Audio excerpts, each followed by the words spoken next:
Hello, and thank you for joining us today. My name is Kyle Everson. I'm a communications specialist for the Minnesota Department of Public Safety and the Minnesota State Patrol. In a moment, DPS Commissioner Bob Jacobson and Chief of the State Patrol, Colonel Kristina Bogoyevich, will outline security screening changes that will begin Tuesday here at the Minnesota State Capitol. After their remarks, we'll open it up for questions. I just ask that when you're asking a question, please state your name and the media organization you represent. Following the Q&A, we'll move upstairs for a brief demonstration of how this screening process will work.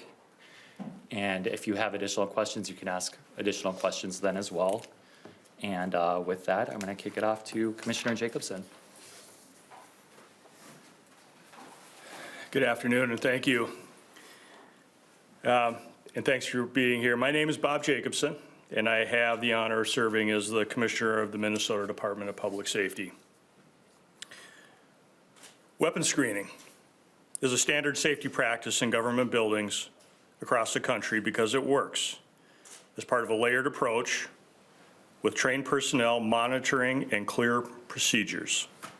No single measure eliminates all risks, but this one meaningfully reduces preventable risks and violence in a shared civic space where the public, elected officials, and staff gather on a regular basis.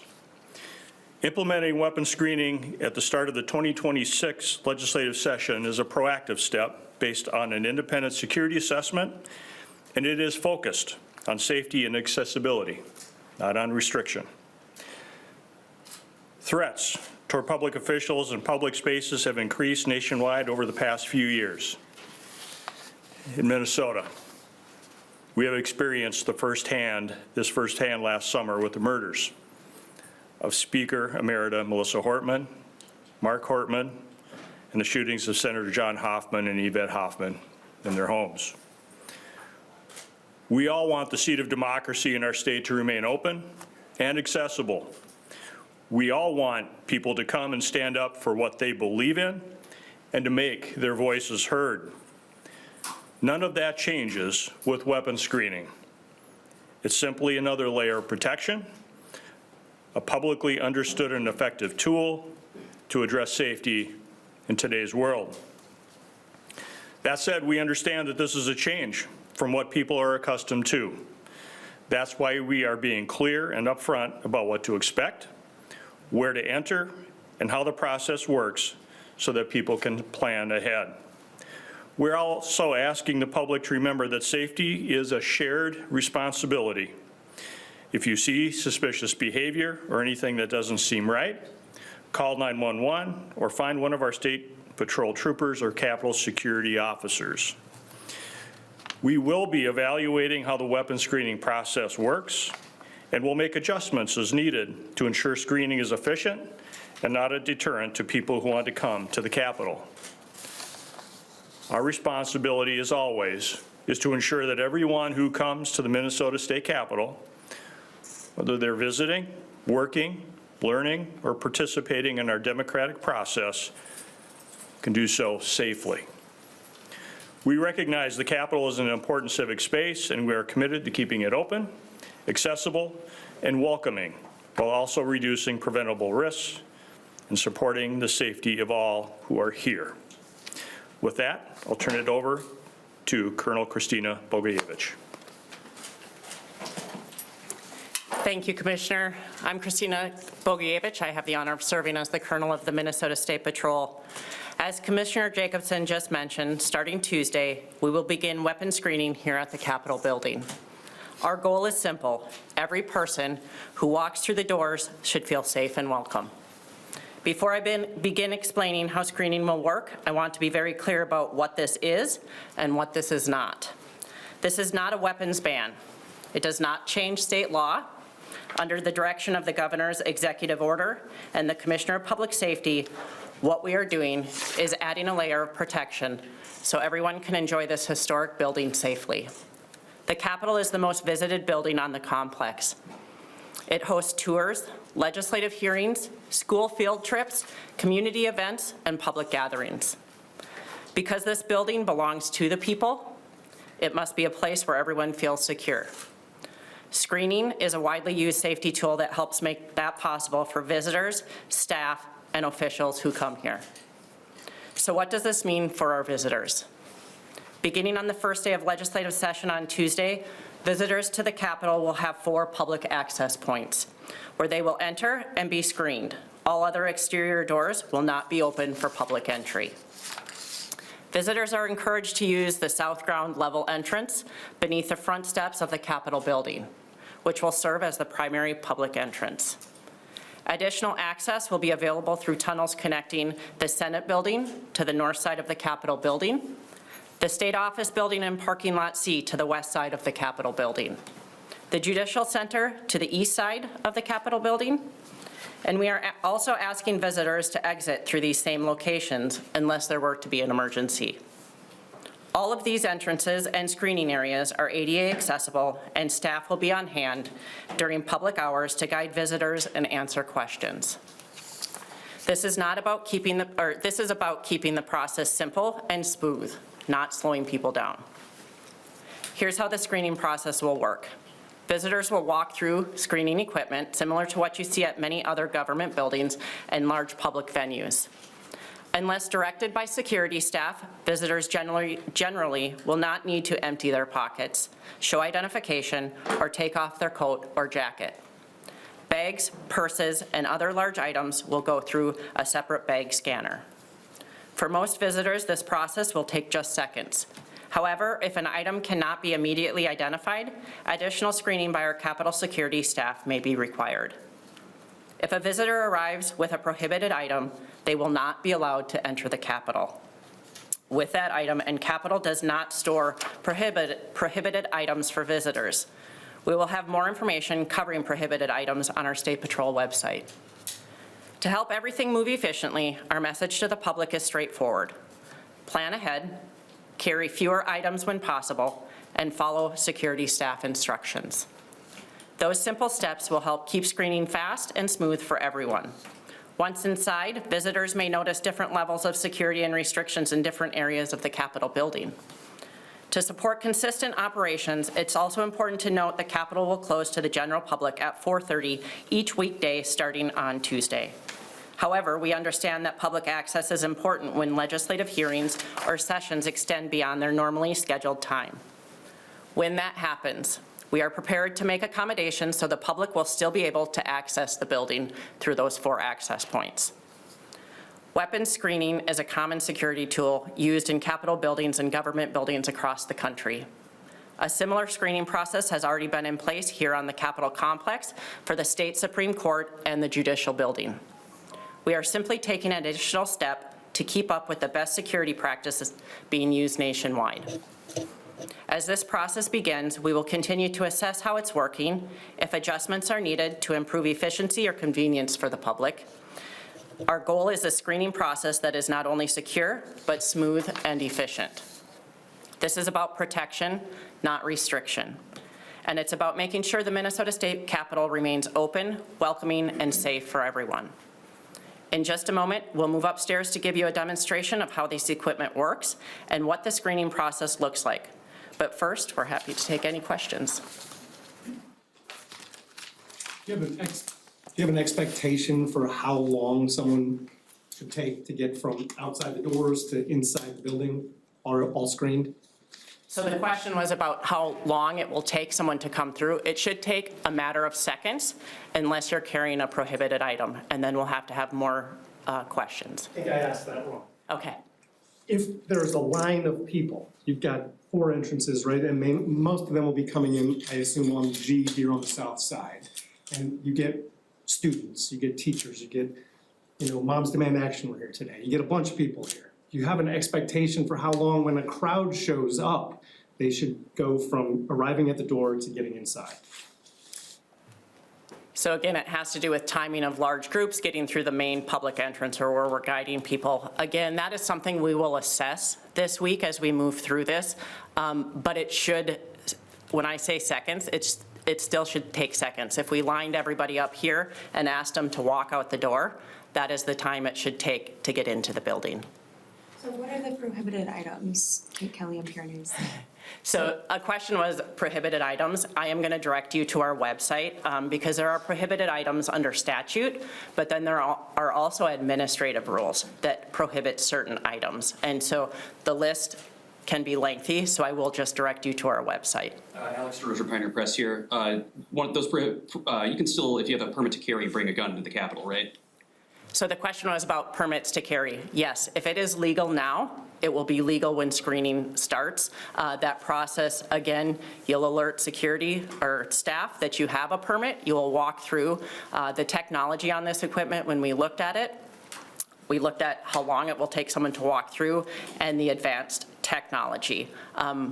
You'll see when we go up there, it points to the area on the body that that weapon or prohibited item is being carried. We'll pull you away from the line so the line behind you can keep moving, go through that permit process again with the Minnesota ID or the state ID, and move you along into the Capitol. Quinn Gorham, Gray Media. Commissioner, could you, I know we've heard a little bit about this from the governor's office already, but could you just reiterate where the money for this is coming from, why you guys were able to, and how you guys were able to do this without the legislative appropriation for it? So that's the question is about how did we get to this point, legislative appropriations, how we were able to accomplish this. First of all, I just want to say that the governor and I know his staff, I know Colonel Bogievich, and for me personally, that safety and security of those who come to the Capitol are something that I worry about every day.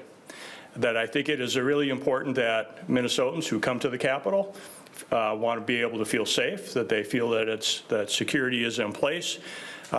Statute specifically delegates responsibility for safety and security at the Capitol to the commissioner. And that is a duty and that is a responsibility and an accountability that I have to the public to make sure that we are providing what we think is appropriate security at the state Capitol. So that has long been a concern. The Capitol has been safe, but again, we want to make sure that we're prepared for anything that may happen in the future.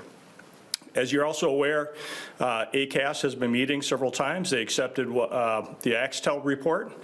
And as you, those of you that have been tracking the Axtel report will know that the #1 recommendation from the Axtel report, that if there's one thing that could be implemented immediately, it was weapon screening.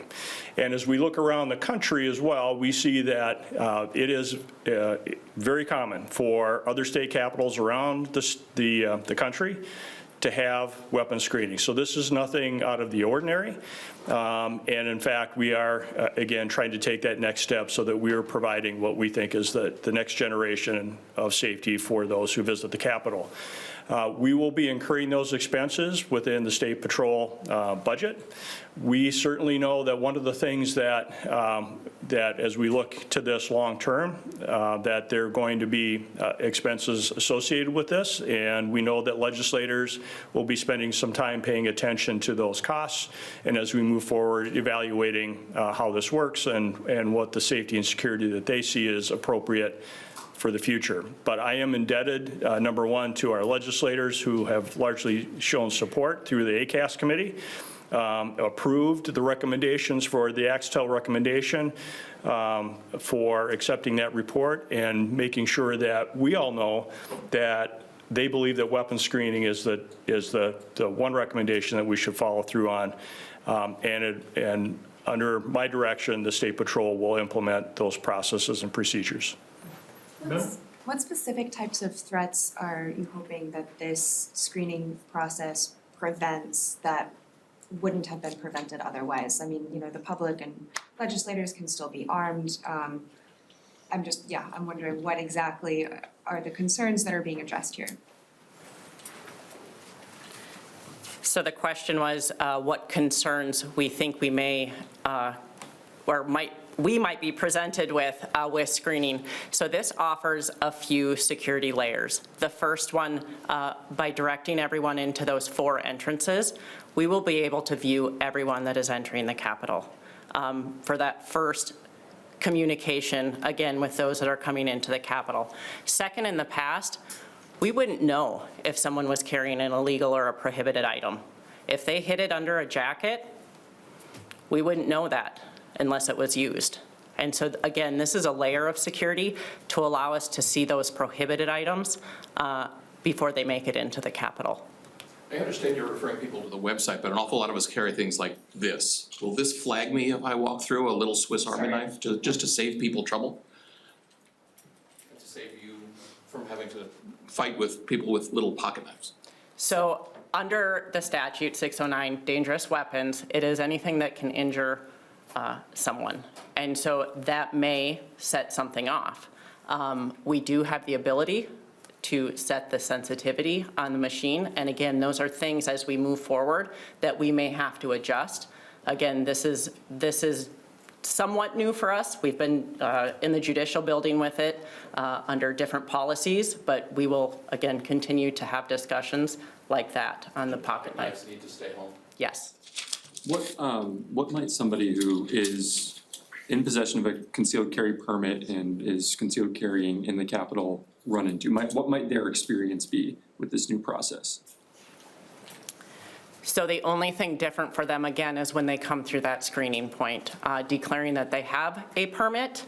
They'll still walk through the screening equipment. They'll talk with a trooper briefly to verify that permit and to verify their government-issued ID, and they'll move into the Capitol, and there should be no change in their visit to the Capitol building. How about members and staff? Are you screening them? So the question was members and staff. So elected officials are in the exempt, so we will not be screening them. There will be a separate lane for legislators to walk through. Staff right now is not exempted. They will go through the screening process just as everyone else will. Okay, one more question.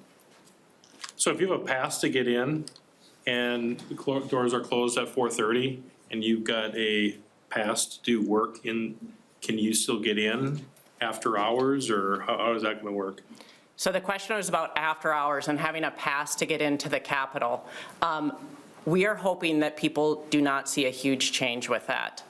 If there is business being conducted, such as legislative hearings or floor sessions, again, all 4 entrance points will be open to the public. If you're here after hours and there's not business being conducted in the Capitol, you still have the opportunity to go through that south entrance. You'll have to hit the call button to get in. You'll go through the screening process, and then you can go conduct your business within the Capitol. Tunnels will be locked. The question was, will the tunnels be locked? Yes, key card access will be restricted. Restricted to everybody? Yes, the restriction will be to everyone. Again, as I've explained, we need to start with a narrow scope. And then as we move forward, we'll make adjustments as necessary. The east side Senate door closer to the parking ramp, does that now kind of get shut because there may or may not be screening at that door? Do you know what door I'm talking about? That's in that little cul-de-sac on the north side of University. I am not sure what door you're talking about right now. By the ad, yes, thank you. So yes, Senate office building, what is it? yes, as you come in from the admin ramp and you move down that hallway, there is screening down there. You'll come through the glass doors, and then the screening equipment coming into the Capitol will be there. But in the Senate building is what I'm talking about. That door. So- The main door, that main door. Yes, The- the Senate Yes. is also implementing screening. And so, but any of those questions will need to be directed to the Senate. All right, with that, we're going to wrap up for now. Like I said, when we do the demonstration, if you have additional questions, we can certainly take them there. We will be going up 1 level to the front doors. Yes.